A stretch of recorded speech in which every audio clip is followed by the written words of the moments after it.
మీరు చూసి ఉంటారు, యాక్సిడెంట్ అంటే ఏదో వీడియోలలో లేదంటే యూట్యూబ్లలో చూసి ఉంటారు, అవునా కదా? దానివల్ల మీకు పెద్ద ఇంపాక్ట్ తెలియదు. ఇంట్లో ఒక పెద్ద మనిషి చనిపోతే ఆ ఫ్యామిలీ ఎంత సఫర్ అవుతుంది. ఒక పెళ్ళిడికి వచ్చిన కూతురు ఉంటుంది, తర్వాత తండ్రి చనిపోయి ఉంటాడు, లేదంటే కొడుకు ఎడ్యుకేషన్ ఉంటుంది, తండ్రి చనిపోయి ఉంటాడు. ఇలా రకరకాలైనటువంటి ఇష్యూస్ జరుగుతూ ఉంటాయి ఫ్యామిలీస్లో. సో మీకు లైవ్గా ఒక లేడీని తీసుకొచ్చి ఇక్కడికి మాట్లాడడానికి నేను వచ్చిన తర్వాత ఒక ప్రమాదంలో తన భర్త తన కొడుకు ఇద్దరు చనిపోయారు. నేను వచ్చిన తర్వాత ఫస్ట్ యాక్సిడెంట్ అయింది. దానిలో డ్రైవరు మద్యం సేవించి రాత్రిపూట నిద్ర లేకుండా వచ్చి టర్నింగ్ దగ్గర యాక్సిడెంట్ చేస్తే తన కండ్ల ముందరనే కొడుకు భర్త ఇద్దరు చనిపోయారు. ఆమె పరిస్థితి ఎట్లా ఉందో మీకు తెలియాలంటే మీరు చాలామంది యూట్యూబ్లో చూసింటారు, తర్వాత ఏదో చూసింటారు చిన్న చిన్నగా. కానీ ఆమె స్వతహాగా పిలిస్తే మేము ఆమెతో మాట్లాడిస్తే మీకు ఆమె ఫీలింగ్ చెప్తుంది మీకు ఎట్లుంటుంది అనేది. ఓకేనా? ప్లీజ్ దయచేసి మేడం మీరు ఒకసారి. ఆయన లింగంపల్లి వరుణ్ మోటార్స్లో వర్క్ చేశాను. నేను పరిధిలో వర్క్ చేశాను ప్రైవేట్గా. సండే ఉంది అని చెప్పేసి మా మామయ్య లేడు, మా అత్తయ్య ఒక్కటి ఉంటుంది ఇంట్లో.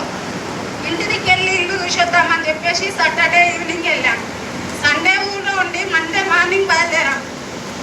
బుగ్గ రామేశ్వరం దగ్గర రాగానే ట్రక్ డ్రైవర్ మధ్యలో కళ్ళు మూసుకొని నడిపేసరికి నా కళ్ళ ముంగల నా భర్త నా కొడుకు ఇద్దరిని కోల్పోయాను. నేను నా భర్తలేని బతుకున్నా, కొడుకులేని బతుకున్నా, నా పిల్ల బతుకాలంటే చాలా కష్టంగా ఉంది. అసలు ఏంటంటే రూట్లో రాలేము, స్లోగా ఉన్నాం. నేను స్కూటీ పైన ఉన్నా, మా సార్ బైక్ పైన ఉన్నాడు. తండ్రి కొడుకు ఒకదాని పైన, తల్లి కూతురు ఒకదాని పైన ఉంది. నా కొడుకు అమ్మని చేసుకుంటుంది అనే దేవుడు వాళ్ళిద్దరిని కోల్పోయి మేమిద్దరం అనాథలం అయిపోయినాం. ట్రాఫిక్ రూల్స్ పాటించి హెల్మెట్లు పెట్టుకొని వెనకాలన్న ఫ్యామిలీ కోసం బతకండి.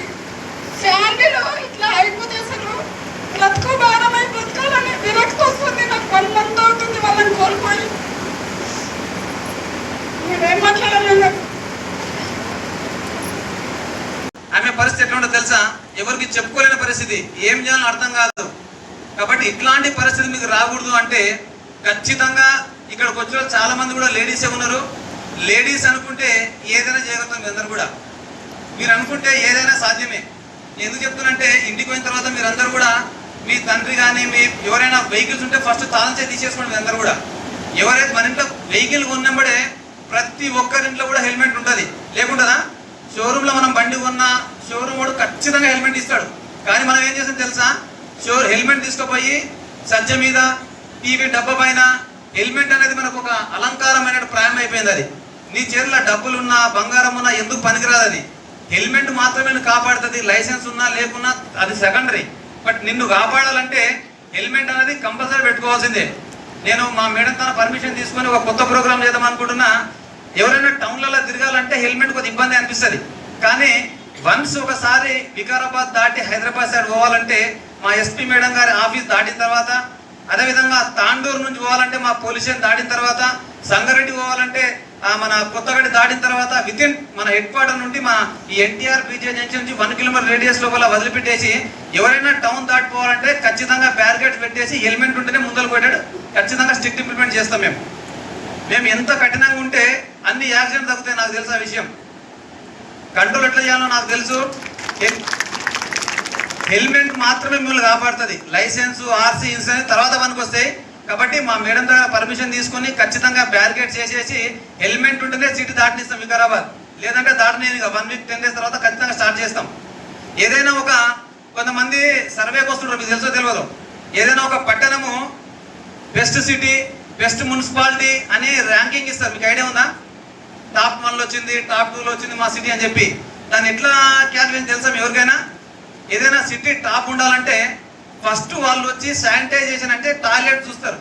అంటే ఆ ఏరియాలో టాయిలెట్స్ ఎట్లున్నాయి, ఆ గ్రీనిష్ ఎట్లుంది, పబ్లిక్ అంతా కూడా టాయిలెట్స్ కరెక్ట్ అంటే డిజిగ్నేటెడ్ ప్లేస్లలో వేస్తున్న వాచ్ చేస్తున్నదా లేకపోతే అంటే ఎక్కడ పడితే అక్కడ వాచ్ చేస్తారని చెప్పి ఫస్ట్ అక్కడ చూస్తారు. సెకండ్ వచ్చేసి ట్రాఫిక్ చూస్తారు.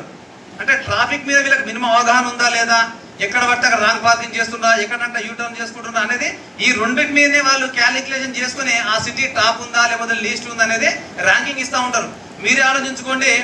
నేను చెప్పిన దాని ప్రకారం మన వికారాబాద్ పట్టణం మీరే ర్యాంక్ ఇచ్చేయండి. మనం వాష్రూమ్స్ ఎక్కడ చేస్తున్నాం, టాయిలెట్ ఎక్కడ చేస్తున్నాం, మన ట్రాఫిక్ ఎట్లా ఉందనేది మీరంతా మీరే సెల్ఫ్ డిసిప్లిన్తో ఆలోచించుకోండి.